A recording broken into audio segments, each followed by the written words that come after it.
Hoy, como ha adelantado Luis, creo que tenemos una jornada cultural gastronómica de auténtico lujo, ¿no?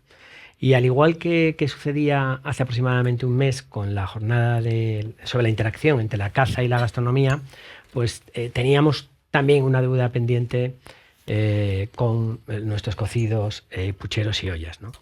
Y es una deuda pendiente porque está claro que constituyen uno de los ejes más profundos y representativos de la tradición gastronómica española. Y no solo por la riqueza culinaria que tienen en todas sus variantes, sino por su dimensión histórica, social y cultural. Son platos, como todos sabéis perfectamente, nacidos de la necesidad y de la economía doméstica y que además, cuando se van analizando y estudiando, pues reflejan la adaptación al territorio, al clima, a los recursos locales y dan lugar a una extraordinaria diversidad regional que se va declinando en el tiempo, ¿no? Cada preparación, además, encierra, como hoy sé seguro que nos van a explicar, encierra siglos de transmisión intergeneracional y de saber popular. Y su estudio permite además comprender no solo qué comemos, sino cómo hemos vivido y organizado y celebrado en torno a la mesa, ¿no? Y además tiene sentido, aunque lo hacemos con retraso, que en un momento de globalización y no quiero ser negativo, pero pérdida en ocasiones, es lo que sentimos, de identidad gastronómica, pues reivindicar estos guisos es también reivindicar identidad, memoria y patrimonio cultural, que es, como sabéis, uno de nuestros objetivos fundamentales en la Real Academia. La jornada de hoy se divide en dos sesiones y decía que es una jornada de auténtico lujo porque son de absoluto lujo los dos ponentes que hoy nos acompañan, ¿no? Una primera sesión estará a cargo de José Carlos Capel, que se centrará en los orígenes de las ollas medievales, las ollas podridas, las adafinas y su evolución hasta los cocidos contemporáneos. Y la segunda, que desarrollará Rosa, tendrá por objeto relacionar los diferentes cocidos, ollas y pucheros regionales o incluso internacionales, o haciendo referencia a alguno internacional, para establecer conexiones y puntos de interés, ¿no? Los dos ponentes no necesitan ningún tipo de presentación. Pero yo estoy obligada al menos a recordaros brevemente sus extraordinarios perfiles en el mundo de la gastronomía, ¿no? José Carlos Capel es uno de los periodistas gastronómicos más influyentes de España.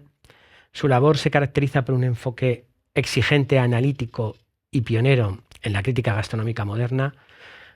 Fue el fundador y figura clave de Madrid Fusión, y ha contribuido como nadie a la proyección internacional de la cocina española, logrando que Madrid sea un polo de atracción para cocineros de todo el mundo.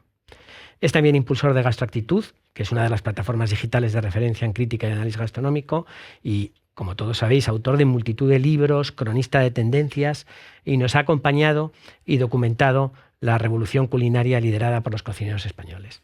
Por eso es una voz clave en el ámbito gastronómico-cultural. Pero además es, especificando dentro de sus múltiples virtudes, un apasionado de las ollas y los cocidos, ¿no? Especialmente de la olla podrida, a la que ha calificado como el monumento culinario más importante del Renacimiento europeo, el plato cumbre de nuestro siglo de oro y del que estoy seguro de que hoy nos va a hablar en detalle. A Rosa Tobar tampoco hace falta que os la presente. Es una de las más grandísimas especialistas en gastronomía española, con una trayectoria dilatada, centrada en la investigación, la docencia y la divulgación gastronómica, autora de muchísimas obras de referencia, las claves de la cocina, de ida y vuelta, por mencionar solo algunas, y ha destacado siempre por su enfoque riguroso y pedagógico, orientado a preservar y explicar con absoluta generosidad las raíces históricas y técnicas de la culinaria española. Su labor se caracteriza por un profundo respeto por el recetario popular y por el análisis minucioso de los procesos culinarios desde una perspectiva cultural y práctica, porque también ha sido profesora de cocina durante muchísimos años. Y todo ello la ha convertido en la enorme figura que soy para poder entender la transmisión y evolución de la cocina tradicional española, que es lo que vamos a tratar. Pues sin más, no me extiendo, tendría muchas más cosas que decir de ambos, y todos vosotros también, pero no podemos extender más. Entonces le doy la palabra a José Carlos para la primera de las sesiones. Bueno, muchas gracias, pero nos conocemos todos, o sea que sobran los comentarios. Bueno, yo venía a hablaros a todos de la olla podrida y de los cocidos españoles Y como tú has dicho hace un momento, pues lo que yo considero que la olla podrida es el plato cumbre de la cocina de ebullición en Europa. Una receta que surge en el Renacimiento en España y el Renacimiento en Europa, y se consolida durante el siglo XVI y el Barroco, y cuyo rastro, o sea, comienza en el siglo XV y el rastro se prolonga hasta el siglo XX. Hasta el siglo XX, incluido Francia, donde la valoraron muchísimo. En ningún lugar del viejo continente que yo sepa hay nada parecido. En definitiva, ¿qué es la olla podrida? Pues un cocido monumental, un disparate de contenido, de formas y de expresión del mundo de la ebullición. Y entonces, yo creo, para poner en situación un poco, os voy a leer un párrafo cuando a Sancho Panza, en el Quijote, le hacen gobernador de la ínsula Barataria, que es una broma, un engaño de unos duques, y el médico Pedro Recio de Agüero le prohibía comer. Sancho Panza, que era gordo y que soñaba con la comida. Entonces, cuando en aquellas prohibiciones, él dice, Sancho Panza, aquel platonazo que está más adelante vaando, me parece que es olla podrida, que por la diversidad de cosas que hay, que en las tales ollas podridas hay, no podré dejar de topar con alguna que me sea de gusto y de provecho. Entonces el médico le dice, absit, dice el médico, vaya lejos de nosotros tan mal pensamiento, no hay cosa en el mundo de peor mantenimiento que una olla podrida. Allá las ollas podridas para los canónigos, o para los rectores de colegios, o para las bodas labradorescas, y dejémonos libres las mesas de los gobernadores, donde ha de asistir todo primor y toda tildadura. Es decir, ya nos ha puesto en situación de que aquello era un disparate para grandes fortunas y para gentes que tenían medios para practicarla. Una olla desproporcionada que alabaron durante siglos algunos de los mejores tratadistas europeos. En suma, la olla madre del XVI, alcanzó el apogeo en el XVI, de la que derivarían muchos cocidos españoles. Y una olla que no estaba al alcance más que de los poderosos, porque claro, las clases populares podían hacer cocidos mucho más modestos. En definitiva, voy a dar un repaso a los antecedentes. No estamos hablando de nada nuevo, no hemos inventado nada. Hace más de 8.000 años, en las primeras civilizaciones de Mesopotamia, ya se utilizaban para hervir y guisar ollas de barro de todo tipo. Y algo que a mí me ha llamado siempre la atención, la heráldica.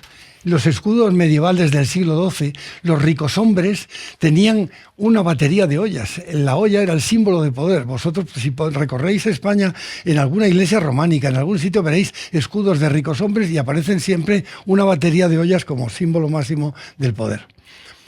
Ninguno de los recetarios medievales, con lo que llamamos de ahora, las ollas medievales no se llamaban podridas, para nada.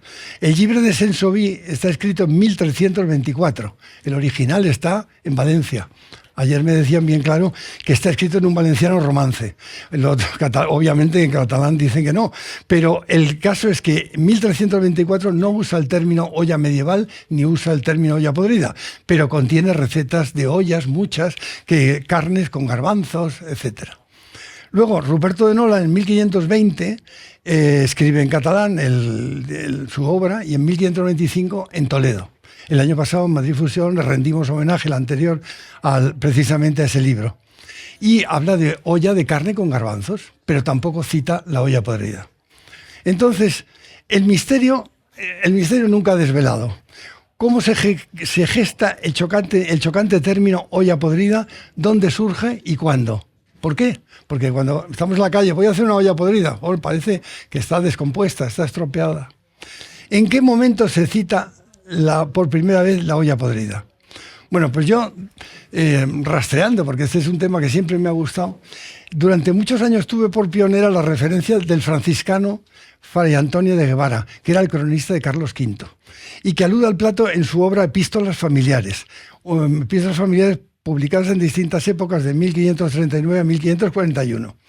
Y utiliza la olla podrida de una forma moral y contra los excesos de la gula. Es decir, critica los excesos de la gula y utiliza la olla como un símbolo del lujo desordenado, aquello de los pecadores que se daban a la gula como algo tremendo.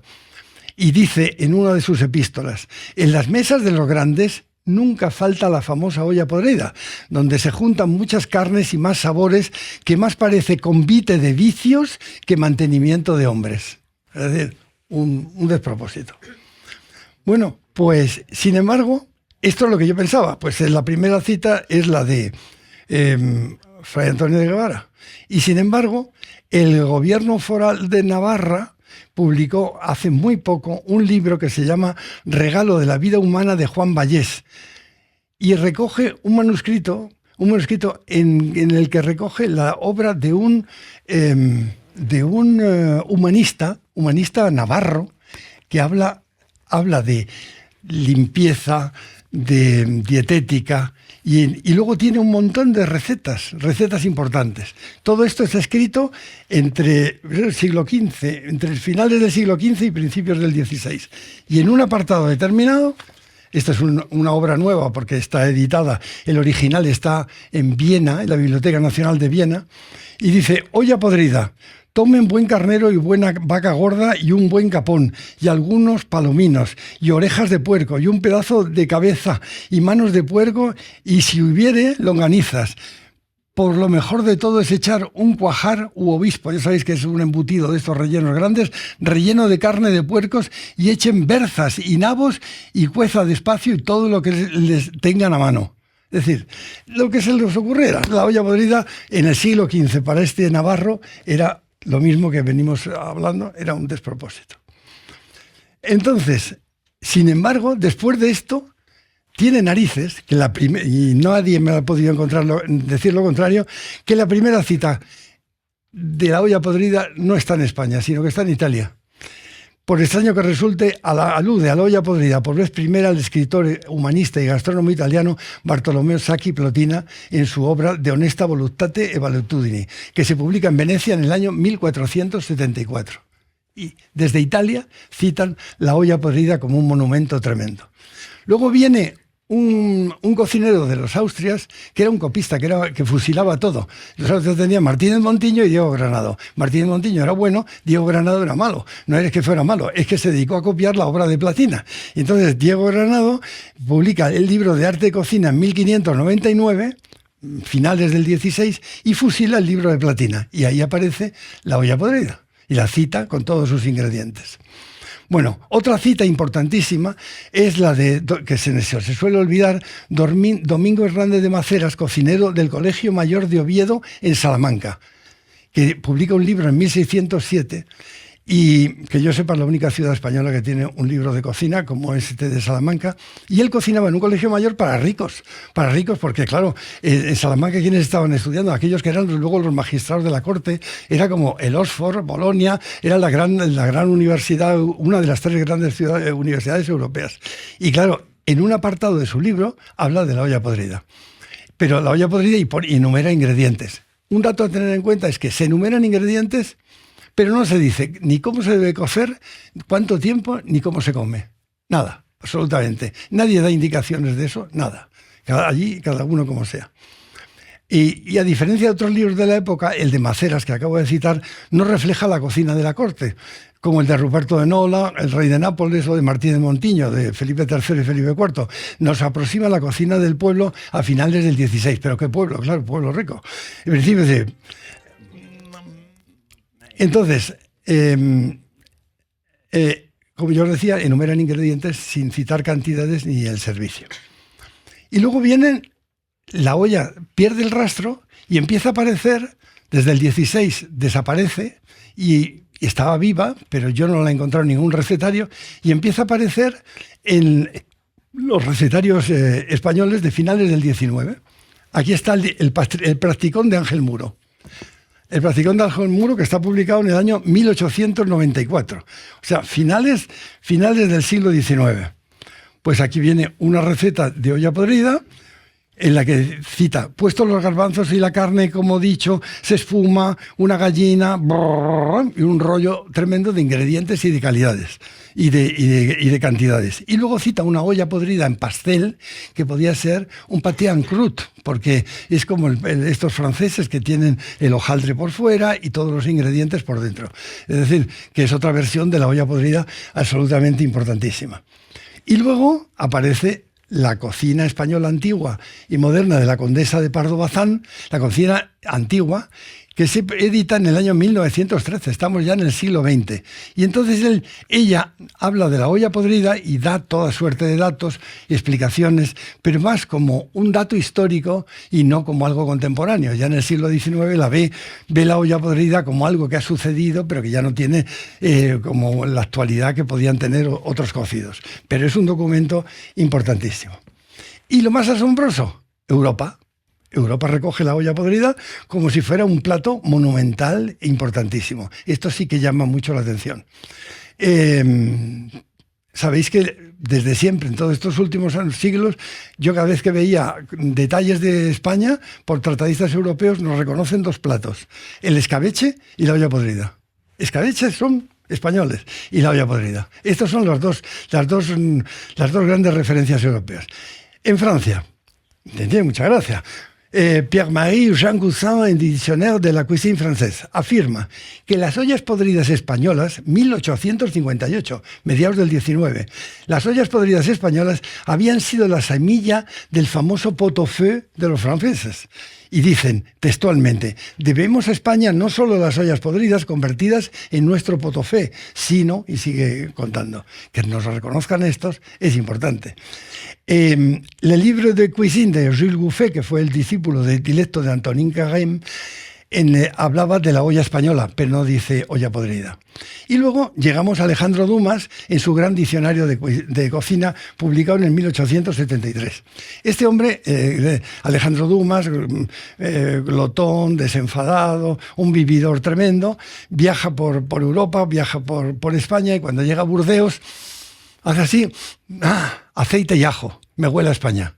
Esa es la primera expresión. Luego se sumergen las ventas españolas y salimos muy mal parados. Nos pone mal porque la comida que había no era buena, por no sé cuánto y tal. Y sin embargo, tiene en su gran diccionario, habla bien de la olla podrida española. La pone como el gran monumento culinario, ¿qué tal?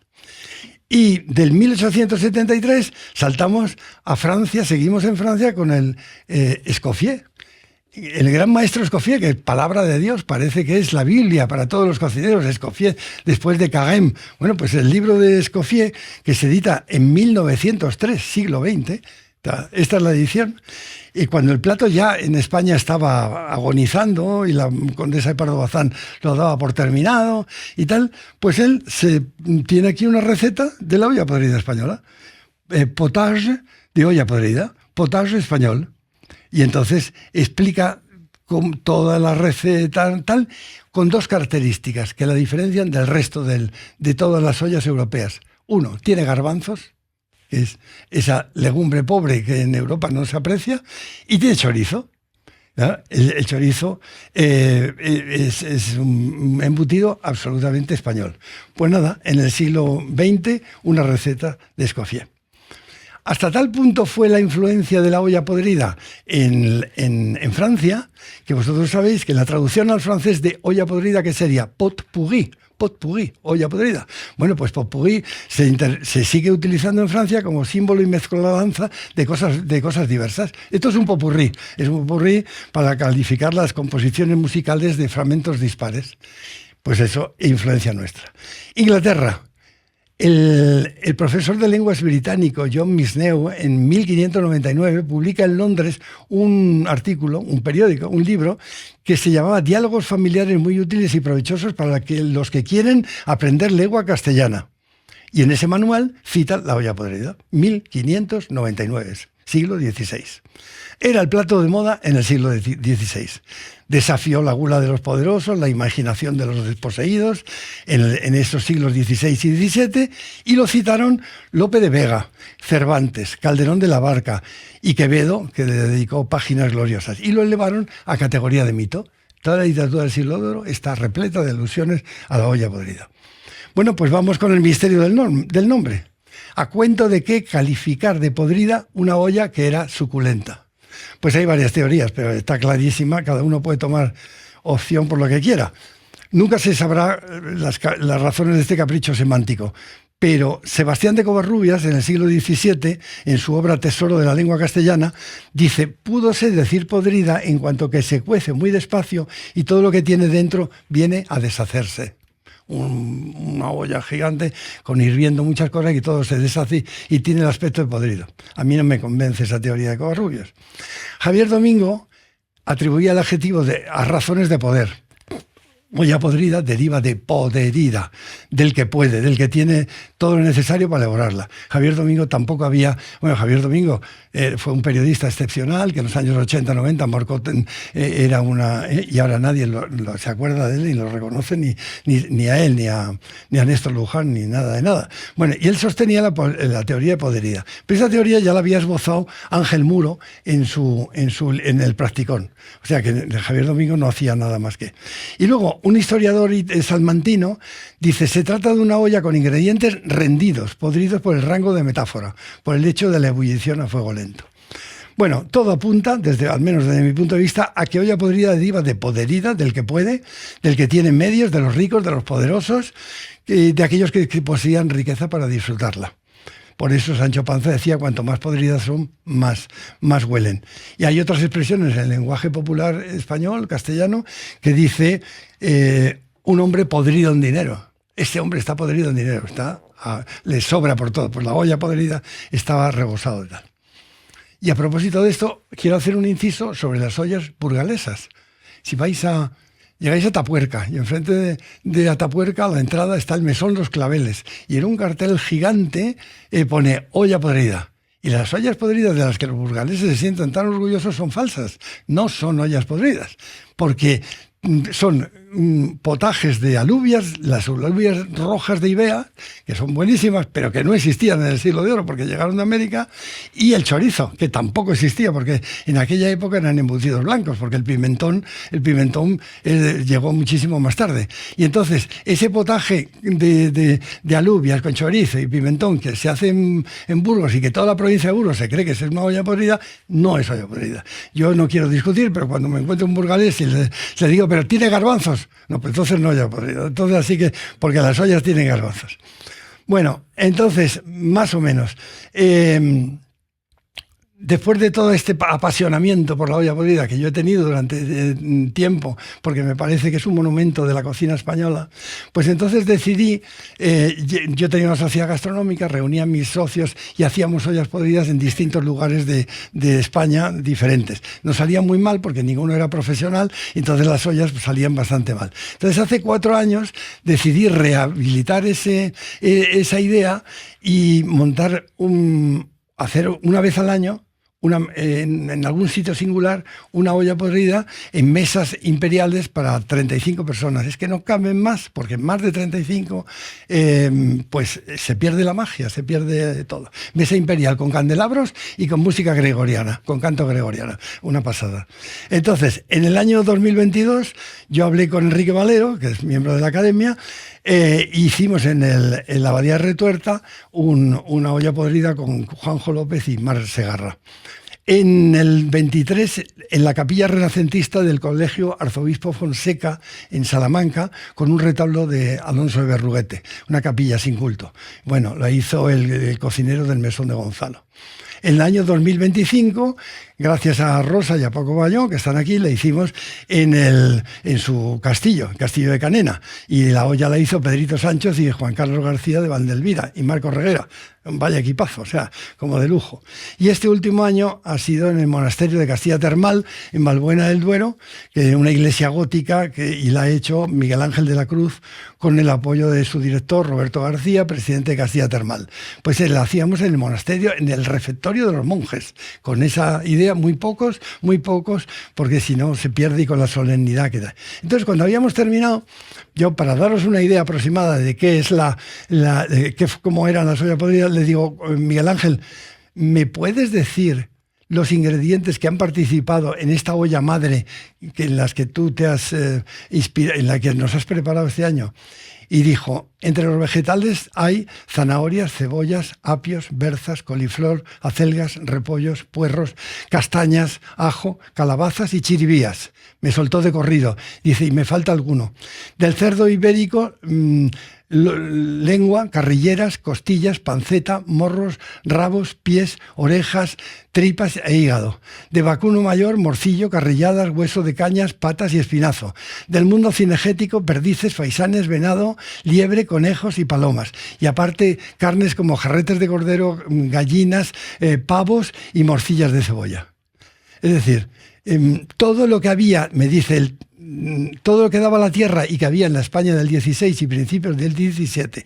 Nada de patatas, ni de alubias, ni pimientos, ni tomates procedentes de América que no formaban parte de la dieta de los españoles. Ni, por supuesto, ni chorizos que no existían. Solo embutidos blancos. Nada de asados, ni de sofritos, ni de salteados. Todo, a excepción de un pastelón de caza con el que terminamos, con el que concluimos tan pronto como salió del horno. Bueno, esto sería la exposición de las ollas podridas. Luego están las ollas populares, que yo se lo voy a dejar a Rosa, de los cocidos, los potajes, su influencia en América, porque evidentemente esto era una especie de un refugio, pero muy importante la religión, la importancia que tuvo en España, la Inquisición, el daño que hizo y cómo condicionó la influencia de la alimentación de los españoles y cómo el cerdo se convertía en un salvoconducto para todos aquellos, los criptojudíos y todos aquellos que vivían entre los cristianos y que querían escapar a la tortura de la Inquisición. Así que muchas gracias y yo le cedo la palabra a Rosa, que vas a contar la continuación. Gracias. Es así.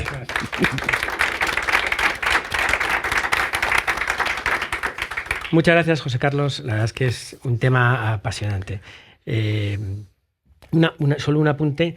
Una buena noticia de una de las cosas que has dicho por el camino, con la que estoy absolutamente de acuerdo, que es el olvido de muchos periodistas o hombres de la parte cultural de la gastronomía, como Néstor Luján, Xavier Domingo, Cunqueiro, Julio Camba, Betónica. Habíamos decidido ya, afortunadamente, en nuestro grupo de trabajo, hacer un homenaje recuperando todas esas figuras para intentar reivindicarlas, aunque sea con algo modesto, pero que no sigan cayendo, como tú dices, en el olvido. Rosa. Para mí no caen en el olvido. No, para mí tampoco, pero es verdad, para mí tampoco. Yo creo que son personas a las obras de estas personas hay que leerlas, hay que volver siempre, ¿no? Porque en general siempre acertaron en sus juicios y en su... por lo menos a mí me gustan mucho. A mí también. Pues, Rosa. Bueno, yo voy a hablar un poco de las cocinas que sobre la olla podrida o cualquiera de los potes, pucheros, ollas y cazuelas, porque algunos son cazuelas, se hacen en España más o menos hoy o en el siglo XX, ¿no? Voy a hacer una exposición un poco como del norte hacia el sur para poder indicar más o menos las preferencias de las regiones por su situación geográfica y su clima, claro, que condiciona mucho, ¿no? En el norte en general hay más potes de alubias que ya son americanas, desde luego la mayoría, incluidas las faves, ¿no? Hay más ese tipo de legumbre que garbanzos. En Galicia hay un cocido, pero está en Orense, que es una zona que es limítrofe con León, Zamora y el norte de Portugal, ¿no? Y precisamente Álvaro Cunqueiro, de ese cocido, bueno, habla maravillas de la cantidad de productos del cerdo que tiene. Es un cocido, pues un poco como una olla podrida, pero en plan gallego, ¿no? Majestuoso también, ¿no? Pero tiene muchísimos potes, con grelos y con las faves o las alubias que ellos tienen, que suelen ser blancas, en esa zona suelen ser de color blanco, ¿no? Asturias sí que es el mundo de las alubias, desde la fabada, que tiene faves, que antiguamente debieron de ser habas secas, porque el nombre lo denuncia, ¿no? Faves debe de ser fabas secas, que también están muy ricas, aunque no son tan delicadas como las fabes actuales, ¿no? Que se utilizan ahora, ¿no? Y tiene toda clase de guisos, En Asturias empieza, más que en Galicia, la costumbre de mezclar cereal y leguminosa en el mismo plato, que es una costumbre milenaria que debe de ser adquirida por las sociedades más antiguas, porque la combinación de esos dos alimentos en el mismo plato o en el mismo día proporciona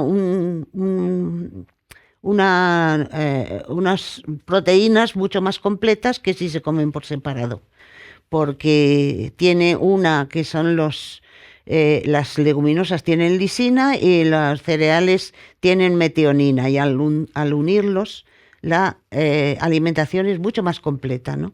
Desde el punto de vista proteínico. Es más nutritivo, ¿no? A veces lo que se podría llamar rellenos en Castilla son lo que ellos llaman pantrucu, que es con harina de maíz. Antiguamente añadían un poco de sangre, hoy yo creo que ya ha desaparecido, como también ha desaparecido la mayor parte de las filloas gallegas la sangre, ¿no? Pero tiene huevo, tiene un poco de tocino, un poquito de cebolla sofrita, y con eso hacen unos rellenos en forma de croqueta que o bien fríen o bien los meten en una hoja de col, ablandada o sea, escaldada para que esté un poquito blanda. Y de esa manera, metido en la hoja de col, lo meten en el pote de alubias, que los hacen pues con berros, ay, ¿cómo va a ser berros, no?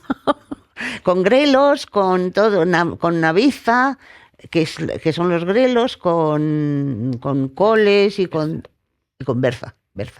Berza verde, porque ahí la berza es verde, mientras en el País Vasco es blanca. Mucho más refinada, yo con perdón de los asturianos, pero la berza blanca es, vamos, y que en Madrid es imposible de encontrar, yo no la encuentro en ninguna parte, es una cosa terrible eso, y con berza.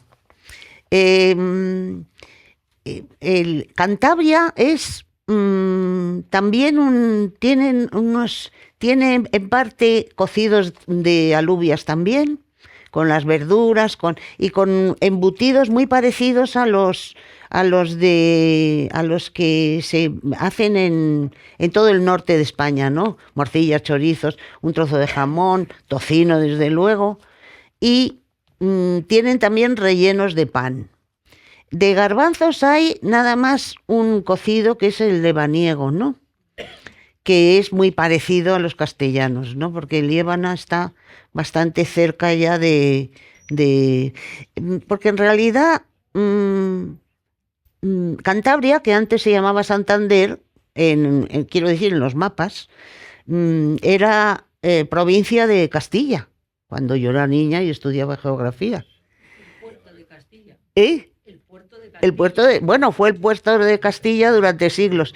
Y desde luego, quizá ese tipo de cocido o eso es el que decidió a este señor que se llamaba Burgos a dejar Cantabria como provincia castellana, ¿no? Y solo es Cantabria desde hace 40 años, ¿no? Que yo creo que sí, que es Cantabria, que no debía de ser provincia de Castilla.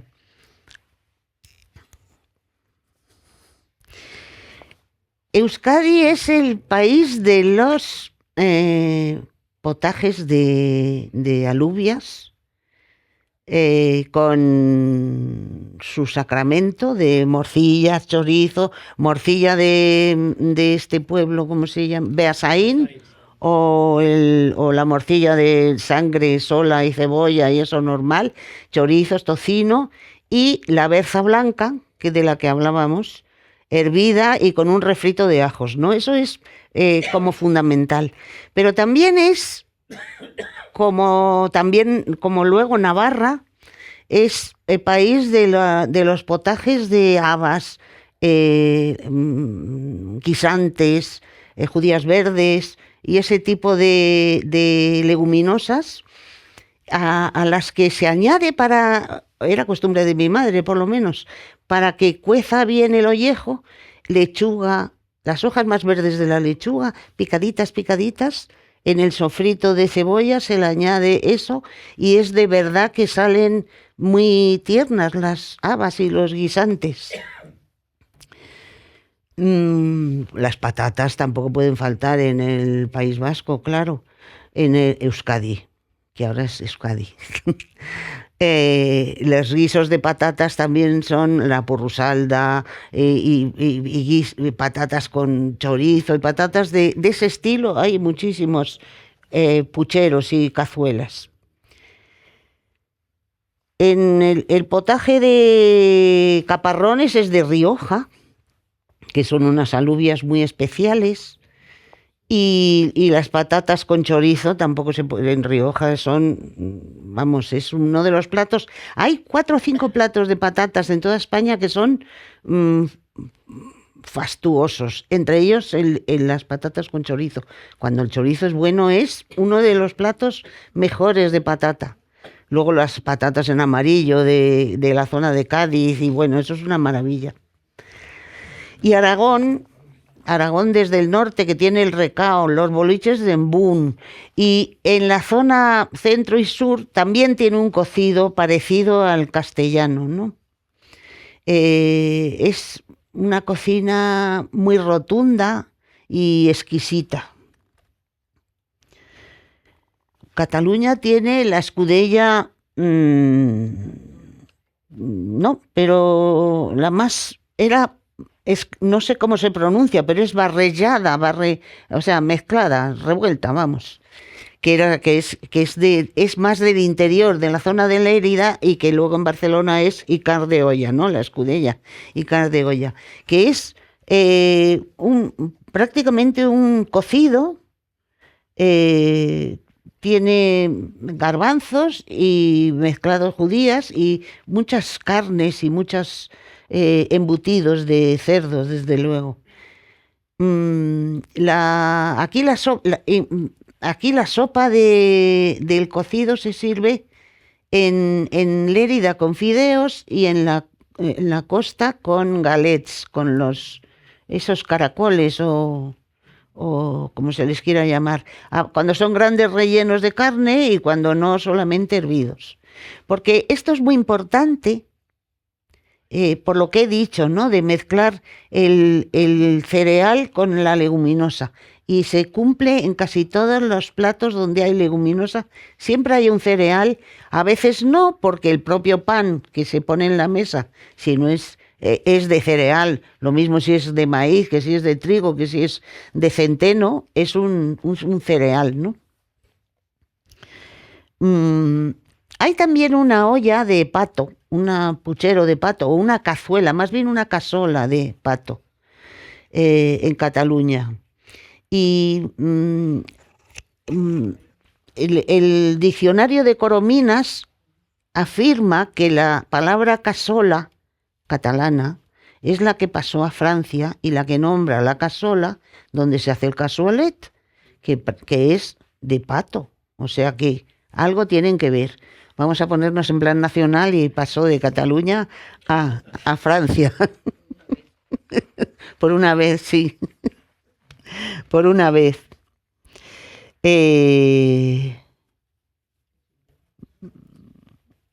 Castilla, antes de hablar de los cocidos, yo creo que se puede hablar de las gachas, los platos el ajo de mortero, esos platos hechos con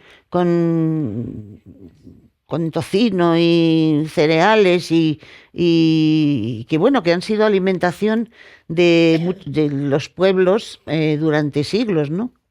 Que a veces se hacen con harina, a veces con harina de almortas, que cuando eran alimento único producían unas carencias y una falta y enfermedades terribles, ¿no? Pero luego en Castilla el cocido quizá el que de la parte norte y oeste de Castilla, el maragato es el más famoso. A mí me parece que es una leyenda, porque eso que decían que en el camino los arrieros comían los sólidos y cuando llegaban a los pueblos les calentaban el caldo, pero ¿dónde habían hecho el caldo? Si iban con las reatas de mulas y en carro, o sea, no dormían por hacer el puchero. Y es decir, yo creo que es un mito. Pero bueno, es un mito bonito, no lo niego. Lo que suele tener este cocido leonés, que es del Bierzo, ¿no? Es esta carne, la cecina, ¿no? Cecina que antiguamente era de mulo o de burro, porque era el ganado de los arrieros, y los animales que ya no eran inservibles, pues las partes de la carne mejor, que es unidas la vaivilla y la contra, yo creo que son las que hacen la cecina de vaca, ¿no? Pues se hacía con esa pieza la cecina de mulo, ¿no? Hoy se hace de vaca y para mi gusto es una pieza exquisita. Y bueno, que es un cocido que está bien, se toma la sopa con fideos, aquí está el cereal otra vez. En Madrid el cocido era comida de obreros y de agricultores, y pasó a ser, según Post de Bussem, Dionisio Pérez, pasó a ser comida de nobles cuando el cocinero de la chata, de la infanta Isabel, lo incluyó en los menús de la casa de la infanta, ¿no? Se llamaba Cándido Collar y hacía cocido con relleno y una salsa de tomate con comino, porque el comino es carminativo para acompañar las legumbres, siempre el comino va muy bien. Extremadura. Extremadura tiene cocidos parecidos, perfumados con hierbabuena, y en lugar de fideos en la sopa, añaden los repápalos o como la masa del relleno frita, pero que no lleva ni tocino, ni jamón, ni nada, y luego añadida la sopa para que absorba Eso se llama repápalo, que lo pueden hacer en dulce o en salado, ¿no? Y la verdad que está muy rico, eso a mí me encanta.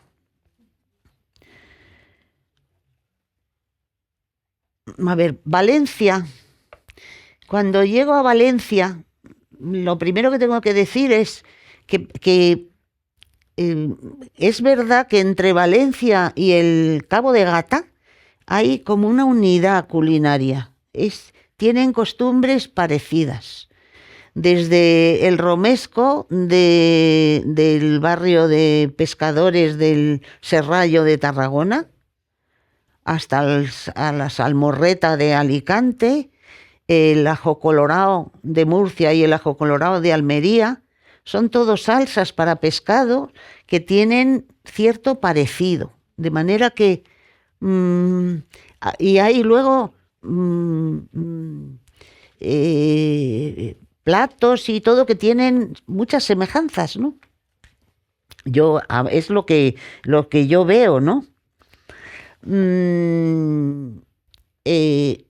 Los pucheros que son hoy de arroz en la zona de Valencia o de Murcia o de Almería, antes lo fueron de trigo, porque el arroz, hasta que no llegó el arroz redondo en el siglo XVI, entre el siglo XVI y principios del XVII, el arroz largo que había venido del Valle del Indo era imposible, la gente de los pueblos no podía comprarlo, era carísimo y solo se utilizaba pues para el manjar blanco y para las comidas de la gente muy pudiente, ¿no? Por eso todavía quedan algunas ollas de trigo que hay en Valencia, que hay en Murcia, que hay en Almería, pero la mayoría ahora son de arroz. Y esos arroces se componen, sobre todo en invierno, cuando es imposible salir a pescar, porque la mayoría de los peces no están en esa temporada en la costa, o hay marejada y no se puede salir a pescar. Los arroces son o de bacalao o de productos del cerdo, ¿no? Y la olla valenciana es la base del arroz de olla que se come en Valencia, ¿no? Que es una maravilla. Y la olla pues tiene garbanzos, tiene la pelota, de la que no he dicho nada en el catalán, pero tiene la pelota más chiquitita que la catalana, que se hace con piñones y un poco de canela, que le da pan y carne, un poquito de carne, o el hígado del pollo o del ave que se haya utilizado para hacer el cocido, ¿no?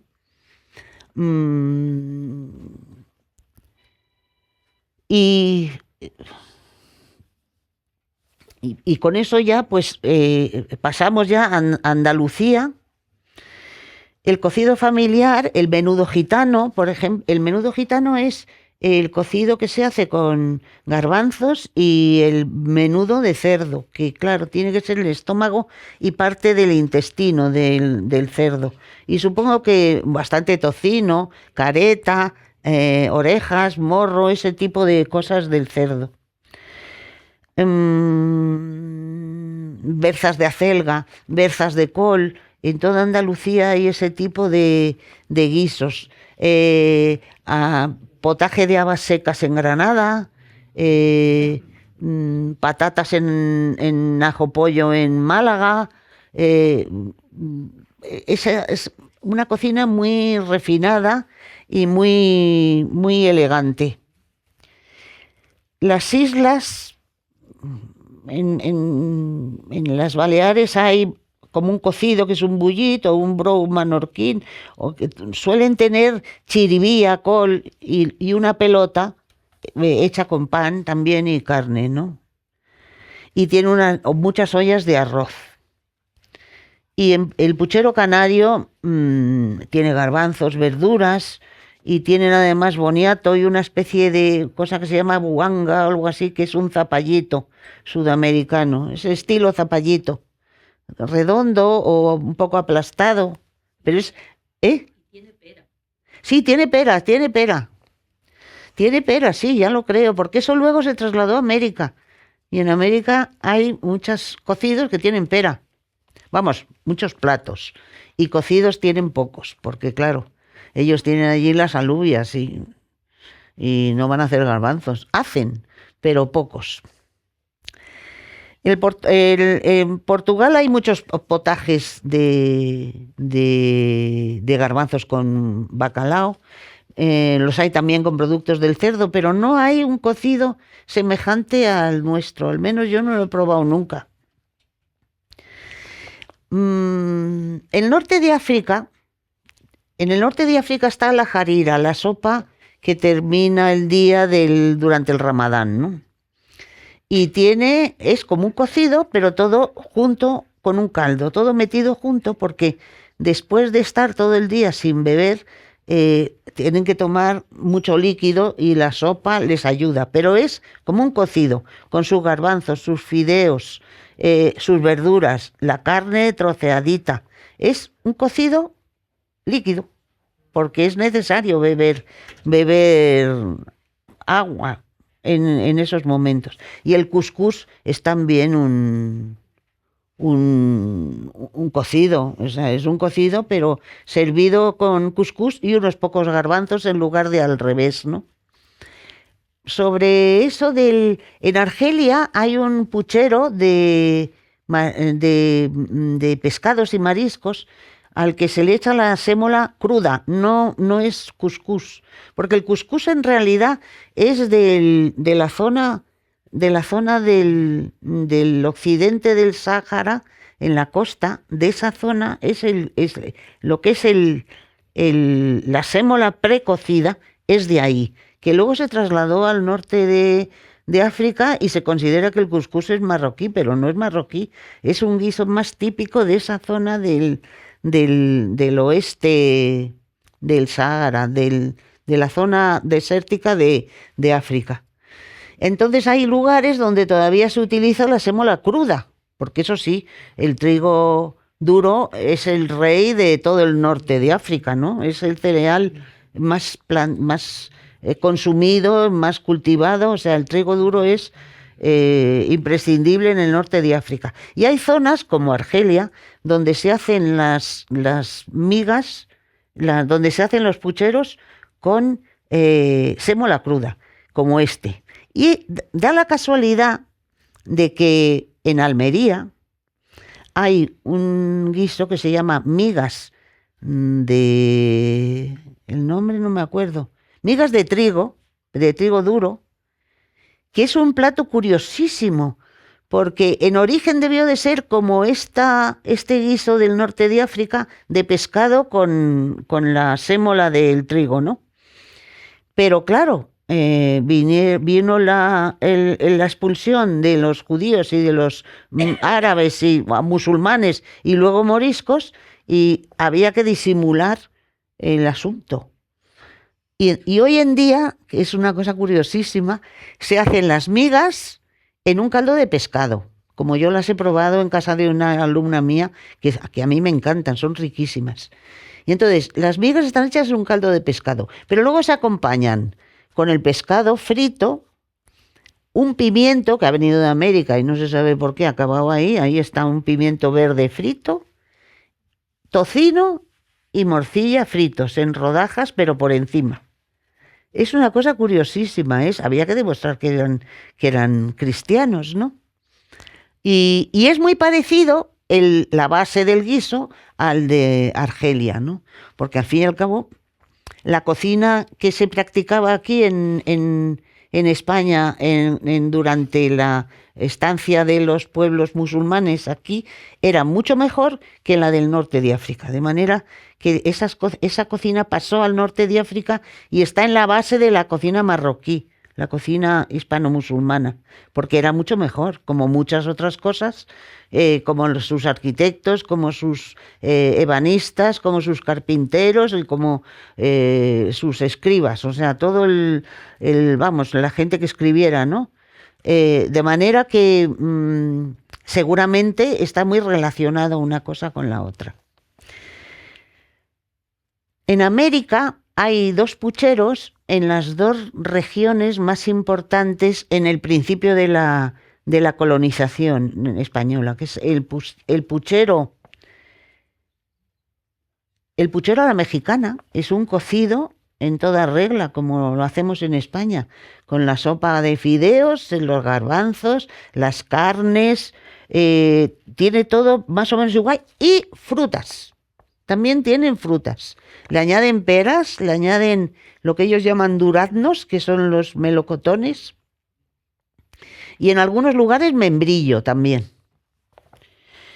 Y en la otra parte, que son las dos grandes cocinas de América, que desde antes de la colonización ya lo eran y lo siguen siendo, que es la zona de lo que fue el imperio del Inca, ¿no? Que se puede centrar en Perú, ¿no? Está el puchero a la criolla, que es como un cocido como el nuestro, pero perfumado ellos escriben yerba buena con Y y separada la palabra, yerba buena. Y también frutas. Más que nada membrillo en el Perú. Bueno, yo sí me gustaría romper... ¿Tengo tiempo? 2 minutos. Pues no me gustaría. No, bueno, 2 minutos o 3.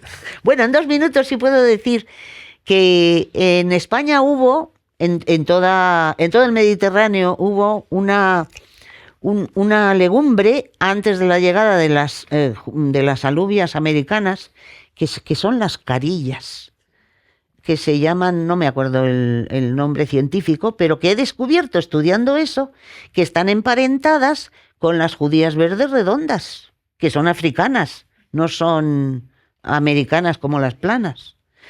Y entonces había guisos en el centro, en la baja edad, en principios de la Baja Edad Media, que se comían los guerreros como el Cid, ¿no? O los labradores como San Isidro.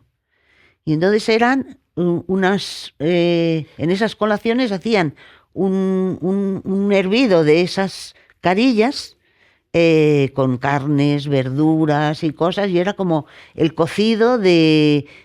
yo pienso, o sea, le doy la denominación de cocido rápido, porque las carillas se cuecen mucho más rápido que los garbanzos.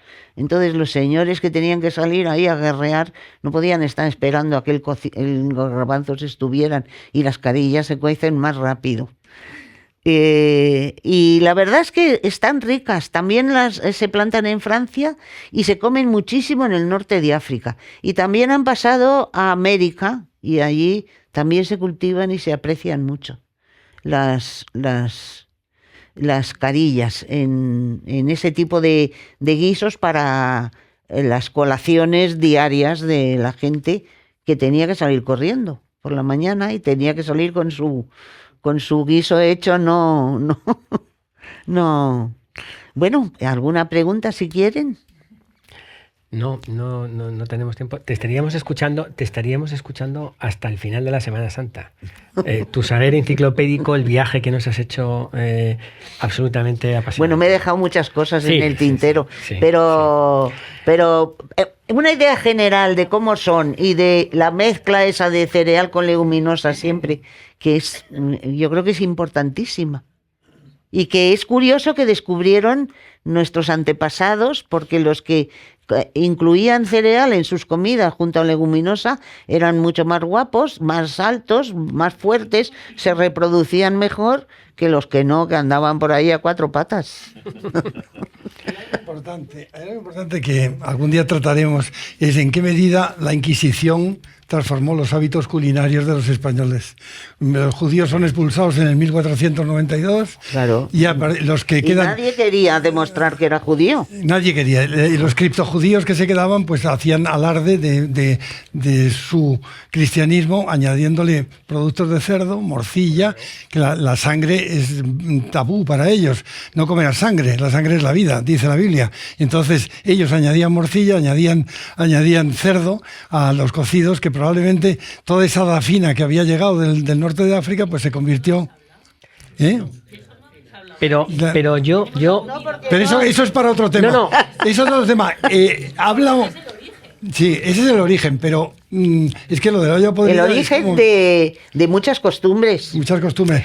Está hablando... Como embutidos que no tienen cerdo, pero como lo ponían en la chimenea se ponían negros, y entonces cuando venía el inquisidor, si era buena persona y andaba, hacía la vista gorda, o le engañaban, porque eran negros, es una morcilla. Y no era morcilla, era carne de pollo o de ternera, pues con pan y con huevos también, porque hacían con huevos. Ha hablado Rosa del cuscús, al cuscús. En el siglo XVI en España se elaboraba en una receta que desaparece precisamente por la influencia que podía tener con los... Claro. Pero las connotaciones hay el libro de infieles, claro, es que era... El libro de Francisco Delicado, que era un judío que huía a Italia y escribe el libro La Lozana Andaluza, y en La Lozana Andaluza se detallan todas las cosas que elaboraban en Andalucía, y una de ellas era el cuscús, pero como un plato estrella y fundamental. Y hay 14 países en el mundo, incluida Francia, donde se elabora, y en Italia, el sur de Italia, donde se sigue elaborando. Y en España ha desaparecido por completo. Es la fuerza de la Inquisición, como el cilantro, que ahora parece que llega de América, está en el siglo XIV, pero tenía una influencia y hay cosas que han desaparecido por la influencia religiosa. Claro, porque los musulmanes decían que el perejil era la hierba de los cristianos, o sea que no... Claro, y el cilantro lo despreciaban como... Yo os emplazo a los dos. No solo vamos a hacer otras sesiones que tienen que ir en torno a los cocidos, las ideas, los pucheros, porque es infinito la influencia religiosa. Y una cosa que tampoco hemos tratado hoy porque no tenemos tiempo, pero que tendremos que abordar, y es la problemática de la pervivencia, de cómo vamos a mantener este legado a futuro con las tendencias que existen actualmente que tanto Bueno, el nos preocupan, ¿no? cocido madrileño está en auge. Sí, está en auge. Ha sido denominado Sí. Pero patrimonio de la ciudad. en los restaurantes, José Carlos, en las casas no lo tengo tan claro. No, pero eso bueno, nada. Porque la cocina siempre vuelve. Sí, ojalá, No. ojalá tengas razón. No te quepa duda. En las casas Si no. todavía seguimos cocinando después de todas las cosas que han pasado desde hace miles de años, es que la cocina siempre vuelve. A mí no me cabe la menor duda. Aunque ahora la gente coma cosas precocinadas. Pero volveremos a cocinar. No Ojalá. sé cuándo. Sí, sí. Muchísimas. Vamos, muchos cocinamos. Sí, sí, totalmente. Muchísimas gracias a los dos. Ha sido un auténtico placer. Gracias a vosotros.